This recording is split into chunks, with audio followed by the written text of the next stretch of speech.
doesn't make any sense at all. Unraveling the truth, revealing the players. And what happens now to the case and for the victims. We will get to the bottom of what happened. We're piecing together what we know. Team coverage from New York to West Palm. The Epstein Puzzle. CBS 12 News at 6 starts now. Well, from college dropout to billionaire to pedophile convicted sex offender. Tonight we are looking at the rise, fall, and the saga of Jeffrey Epstein. The mega millionaire was found dead in his Manhattan jail cell on Saturday, as you now know. The 66-year-old took his own life as he awaited trial on charges that he sexually abused underage girls.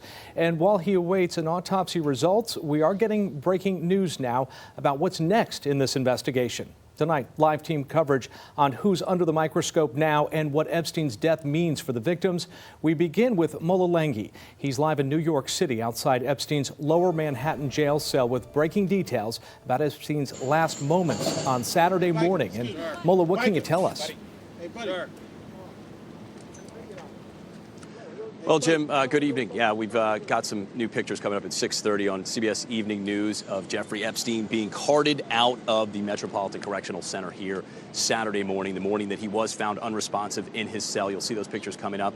We've also got some new details surrounding the morning that he was found unresponsive in that jail cell around 6:30 Saturday morning. We know that guards responded to his jail cell. We're told there was a lot of commotion that could be heard around the jail cell coming in and out of it, that guards were, as they were trying to revive him, were heard saying, "Breathe, Epstein, breathe." A lot of commotion again, yelling, screaming coming from the area around his jail cell. But ultimately, as we know, those attempts were not successful. All right, Mola, and you found out that there are some real questions going on now about procedures inside the pretrial lockup facility.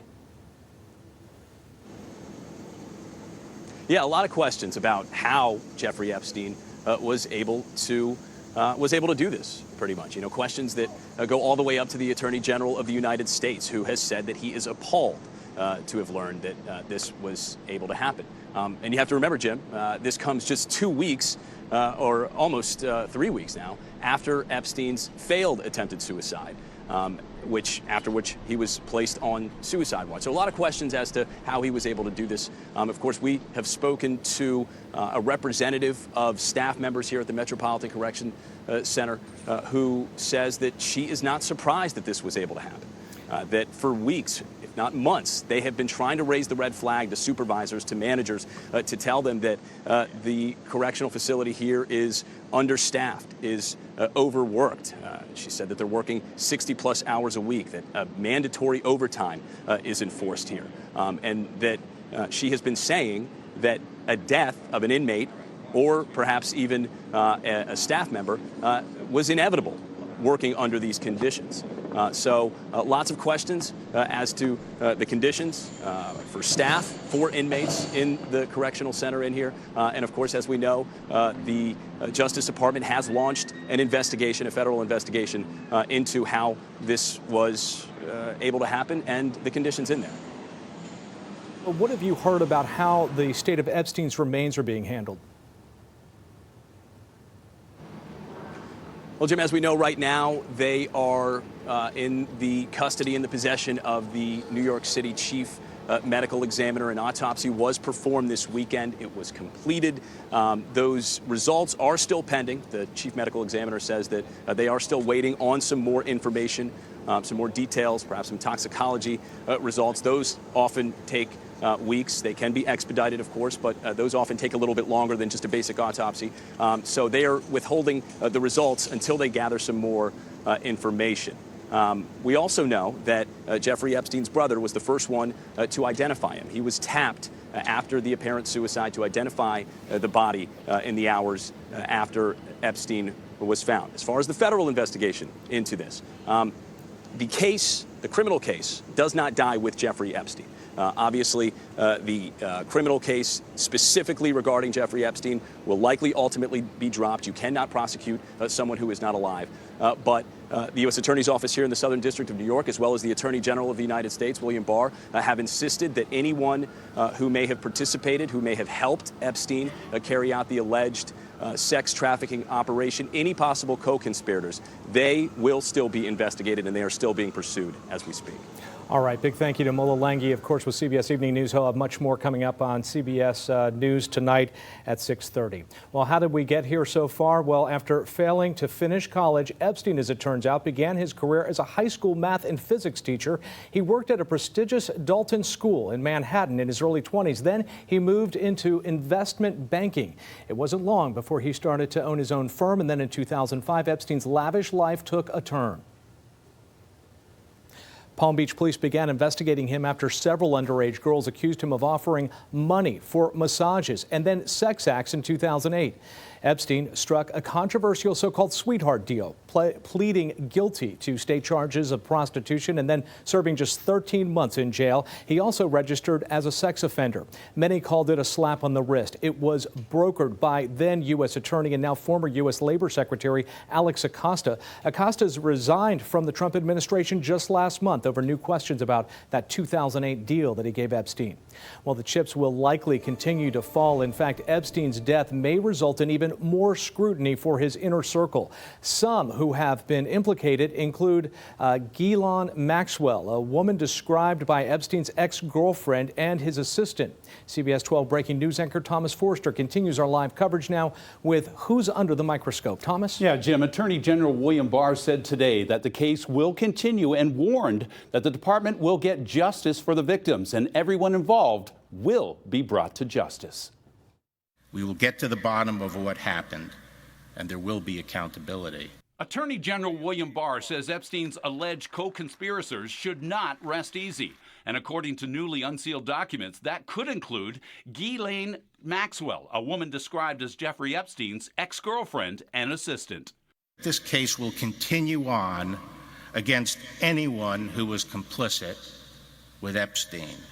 Any co-conspirators should not rest easy. The victims deserve justice, and they will get it. Unsealed documents also contain allegations that Maxwell, described as a madam, directed underage girls to have sex with Epstein and others. Allegations Maxwell denies.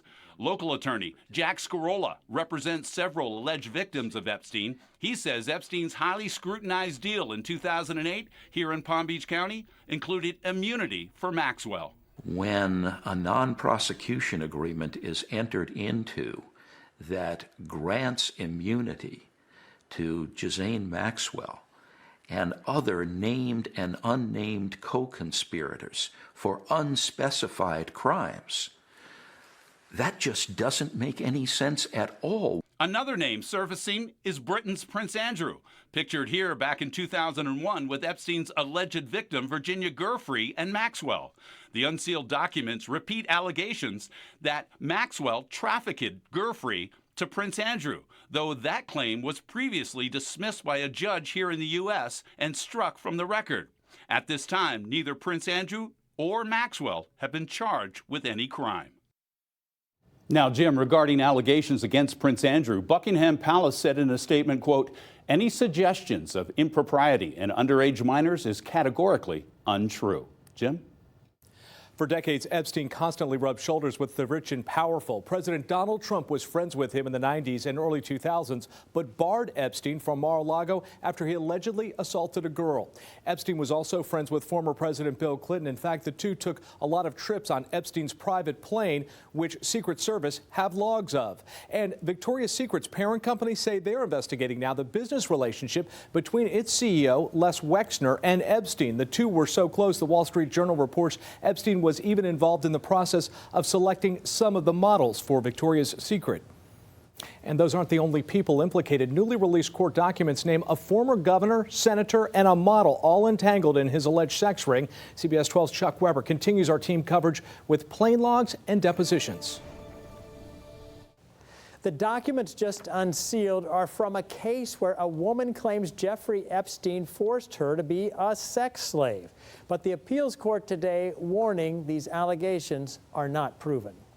In one document, we see a photo of Prince Andrew of Great Britain standing with Epstein accuser Virginia Giuffre when she was very young. Giuffre has claimed part-time Palm Beach mega millionaire Epstein forced her to have sex with multiple men starting when she was 16. This is what Giuffre told the Miami Herald. before you know it, I'm being lent out to politicians and to academics and to people royalty and people that you would never think, like, how did you get into that position of power in the first place? The newly unsealed documents come from Gouffre's now settled defamation lawsuit against Epstein associate Ghislaine Maxwell. In a sworn deposition, Gouffre said Epstein directed her to have sex with former New Mexico governor and Clinton cabinet member Bill Richardson, as well as former Senate Majority Leader George Mitchell of Maine. Richardson issued a statement calling the allegations completely false, adding he's never met, spoken, or had any contact with Ms. Gouffre. Mitchell sent out a similar statement saying he'd never met Gouffre. Also mentioned in Gouffre's deposition, Prince Andrew and nationally prominent attorney Alan Dershowitz, who had represented Epstein. Dershowitz continues to insist the documents exonerate him. He told CBS News, Gouffre, quote, invented the false accusations against me only in 2014 when her lawyers pressured her to do so for financial reasons. Dershowitz said, I never had sex with an underage person. I never socialized or had sex with any woman connected to Jeffrey Epstein. The new documents include new information about President Donald Trump's relationship with Epstein. Gouffre said Trump and Epstein were friends, but she said she never had sex with Trump or witnessed him having sex with any other girls. Also unsealed, excerpts of flight logs kept by Epstein's pilots. Gouffre's attorneys say they show she flew with Epstein at least 32 times, both domestically and internationally, also flying with Epstein, Dershowitz, Bill Gates, former President Bill Clinton and his aide, Trump, before he was president, and model and talent agent Naomi Campbell, among others. There could easily be more revelations down the road. The appellate court instructed the judge on the case to go over additional records to determine if they could be unsealed as well. Chuck Weber, CBS 12 News. Epstein's death essentially allows him to cheat justice. There will never be a criminal trial to hold him accountable, with hopes forever dashed for victims who are now shifting their focus to hold Epstein's co-conspirators accountable. CBS 12's Danielle Wall continues our live team coverage now with the legal options. Danielle? Well, Jim, Jeffrey Epstein is gone, but the criminal conspiracy case about his alleged trafficking ring is ongoing, and that is not the only legal action that these victims have left. As long as the victims speak up, he isn't going to get away this time. Before Jeffrey Epstein's shocking death inside of a jail cell, his accusers were confident he'd spend the rest of his life in prison. Now they're looking for justice in other ways. On our side of the table, it's great disappointment that Mr. Epstein has been able to escape being held accountable for his actions. West Palm Beach attorney David Vitale represents 5 of Epstein's accusers and says a criminal case can still proceed against Epstein's co-conspirators who enabled his alleged sex trafficking ring. Late this afternoon, his accusers entered a new court filing arguing Epstein's death means a non-prosecution agreement that gave his co-conspirators immunity should be thrown out. They're going to look at his accomplices. Miami Herald reporter Julie K. Brown on where the investigation goes next on CBS This Morning. They're also looking at the money trail, and they're looking at where his money is, how he got his money, and hoping that that will lead them also down another path to finding who helped him. Epstein leaves behind a $500 million estate. His victims could file civil lawsuits, giving them compensation, even if they won't get the criminal case they imagined. It's time for the government to do the right thing for me and all the other victims. Epstein's victims filed a lawsuit before his death, arguing that his 2006 plea deal was a violation of a victim's rights law. In a new filing in that lawsuit just today, government lawyers are asking for all of Epstein's victims to have a court hearing right here in West Palm Beach so that they can publicly tell their stories. A judge has not yet ruled on that request. Live in the studio, I'm Danielle Waugh, CBS 12 News. All right, Danielle. Well, the 2008 plea deal many call a slap on the wrist is not the only thing under scrutiny. The Palm Beach County Sheriff's Office is also under investigation for its handling of the Epstein's work release.